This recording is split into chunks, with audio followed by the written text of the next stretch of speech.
அவள் சிவாஜி டூப் போட்டிருந்தேன் டபுள். ரஜினி சாருக்கு டூப் பண்ண நான் தான் டபுள் ஃபுல்லாக சிவாஜி ஃபுல்லாகவே. ஸோ மொட்டை போட்டிருந்தேன். ஸோ அந்த அந்த ரோல்குள்ளலாம் வச்சு எல்லாமே சுற்றுறது, அந்த மேலே அந்த இது மேலே ஓட்டு மேலே ஃபைட்டு. அந்த சாங்கில் படுத்துட்டு பைக்கில் படுத்து வரது கூட நான் தான் இருக்கும். அரடி காமச்சன சாங்கில் பைக்கில் ஹேட் போட்டு கவர் பண்ணிட்டு வருவேன்.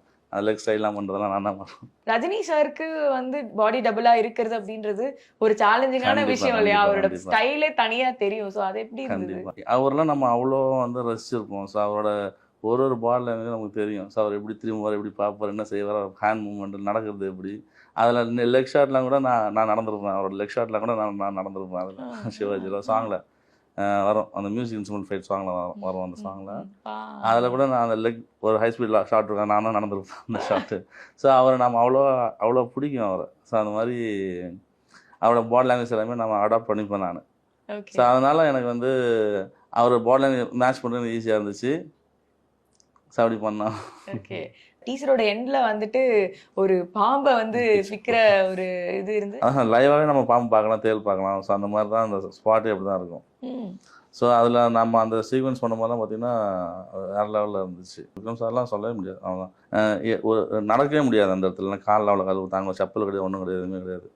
காஸ்டியூம்ஸும் பார்த்தீங்கன்னா பிட்டு துணி தான் அப்படி தான் இருக்கும்.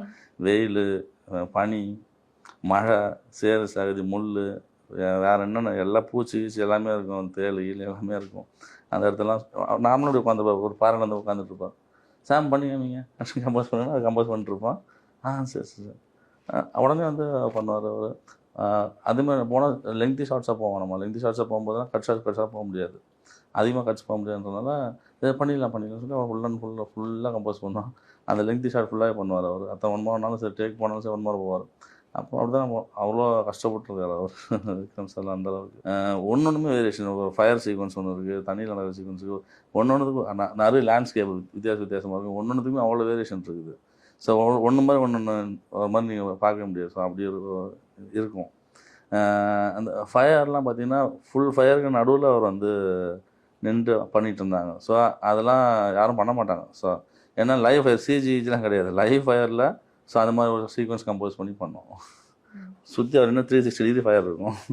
பீராட்சி ஷோல்டர் ஈல்ற முதுகுலாம் பார்த்தீங்கன்னா எல்லாருக்கும் இந்த பாம்புக்கு தோல்விற மாதிரி விழுந்திருக்கும். எல்லாருமே விழுந்திருக்கும். அவ்வளோ கஷ்டப்பட்டாங்க எல்லாம். அதாவது ஆர்டிஸ்ட்டு எல்லாருமே அவங்க வந்து ஒரு சோல்ஜர் என்ன சொல்கிறது, ஒரு அந்த மாதிரியான ஒரு விஷயம் தான். எல்லாருமே அங்கே அப்படி தான் இருந்தாங்க.